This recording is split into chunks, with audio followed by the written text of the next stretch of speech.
ডিম মারছে, আক্তারের গায়ে ডিম মারছে, এই আক্তারের গায়ে ডিম মারছে, এই সেই হাই হালা মং ঘং ফং মানে গালাগালি করছে, তাসনিম জাররে উল্টাপাল্টা করে গালাগালি করে নাই। তো এখন একটা নারীবাদীর কোনো কথা আছে? কোনো কিন্তু কথা নাই, একটা নারীবাদীর কোনো কথা নাই।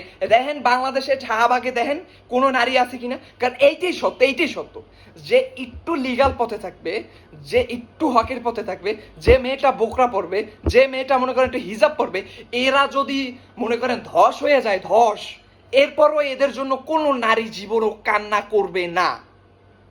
কিন্তু একটা শাহবাগী যে মনে করেন বাবা টানতেছে, যে মনে করেন আব্বা নিয়ে থাকতেছে, সে যদি মনে করেন কোনোভাবে একটু পরিমাণ তারে যদি বলা হয়, আপু আপনি সিগারেটটা পাশে বসে টানেন, আপনি বাবাটা পাশে বসে টানেন, আমার দুর্গন্ধ লাগতেছে, দুর্গন্ধ আমি টিকতে পারতেছি না, দেখবেন আমাদের স্বাধীনতার উপরে আক্রমণ করছে, আমাদের অকথ্য কুকথ্য ভাষায় কথা বলছে, হ্যাং তাং নানান কাহিনী নিয়ে মনে করেন শাহবাগীরা শাহবাগ গরম করে ফেলাইবে।